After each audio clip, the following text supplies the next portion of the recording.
അങ്ങനെ കറക്കമെല്ലാം കഴിഞ്ഞു കേട്ടോ. നാളെ തുടങ്ങി ഡ്യൂട്ടി ഉണ്ട്. നമ്മൾ ആസ് യൂഷ്വൽ പഴയ പരിപാടികളിലേക്ക് തന്നെ തിരിച്ചെത്തി. ഇച്ചിരി കഞ്ഞിയും കറിയൊക്കെ ഉണ്ടാക്കിയേക്കാന്നുള്ള വിചാരത്തിലാണ് കേട്ടോ. നമ്മുടെ സ്റ്റോക്കിലിരുന്ന മീനൊക്കെ തീർന്നായിരുന്നു ലീവിന് പോകുന്നതിന് മുമ്പേ. എന്നാൽ പിന്നെ ഒരു വലിയ മീനങ്ങ് മേടിച്ച് റെഡിയാക്കി വെച്ചേക്കൊണ്ടേ കുറച്ച് നാളത്തേക്കുണ്ടല്ലോ. ഇതെന്നെ കണ്ട് കൂട്ടിയാൽ കൂടുമെന്ന് തോന്നണില്ല കേട്ടോ മക്കളെ.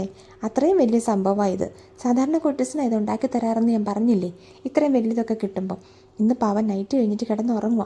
വലിയ ആവേശത്തിൽ ഞാൻ പറഞ്ഞു ഞാൻ ഉണ്ടാക്കിയേക്കോളാന്നൊക്കെ. പക്ഷേ ഇത്തരട്ട് പിടിച്ചു കഴിഞ്ഞപ്പോഴാണ് സംഗതി അത്ര എളുപ്പമല്ല എന്നുള്ളൊരു കാര്യം എനിക്ക് മനസ്സിലായത് കേട്ടോ.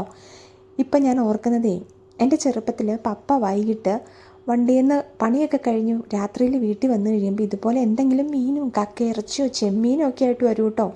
ഇത് കാണണ വഴി എൻ്റെ മമ്മിയുടെ ദേഷ്യം ഒന്ന് കാണേണ്ടതാണ്. കാരണം ഈ പാതിരാത്രിക്കുള്ള മീൻ മുഴുവൻ മേടിച്ചുകൊണ്ട് നിങ്ങൾ എന്തിനാ മനുഷ്യ വന്നേക്കണേന്നും പറഞ്ഞിട്ടൊരു തുള്ളലുണ്ട്.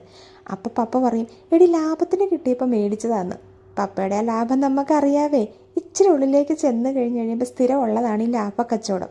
പക്ഷെ നമ്മൾ തുറന്ന് നോക്കി കഴിയുമ്പോൾ ഉണ്ടല്ലോ, അതിനകത്ത് മിക്കവാറും വല്ല ചീഞ്ഞതും ഒക്കെ ആയിരിക്കും കേട്ടോ. മമ്മി ഈ മുറുമുറുപ്പ് തുടങ്ങുമ്പോഴേ പപ്പ പറയും, നീ ഉണ്ടാക്കണ്ട ഞാൻ ഉണ്ടാക്കിക്കോളാന്ന്. പിന്നെ പപ്പ തന്നെ കുത്തിയിരുന്ന് അതെല്ലാം ക്ലീൻ ചെയ്ത് റെഡിയാക്കി കൊടുക്കും കേട്ടോ. എത്ര രാത്രിയായാലും അതൊക്കെ ശരിയാക്കി വാശിപ്പുറത്താണെങ്കിൽ ഭക്ഷണം കൂടെ ഉണ്ടാക്കി കഴിഞ്ഞിട്ട് പപ്പ അത് കൂട്ടി കഴിച്ചിട്ടാണ് കിടന്നുറങ്ങാറുള്ളൂ. ഇതൊക്കെ ഒരു നല്ല നല്ല ഓർമ്മകളാട്ടോ ഇപ്പം. അന്ന് എനിക്കതൊക്കെ ദേഷ്യമായിരുന്നു. കാരണം നിങ്ങൾ രണ്ടുപേരും കൂടെ ഈ ചുമ്മാ വഴക്കുണ്ടാക്കണ കാണുമ്പോഴേ അതൊക്കെ പോട്ടെ. ഞാൻ എന്തായാലും വൈകിട്ടത്തേക്ക് ഇച്ചിരി പുട്ടുണ്ടാക്കിയേക്കാമെന്ന് വിചാരിച്ചു.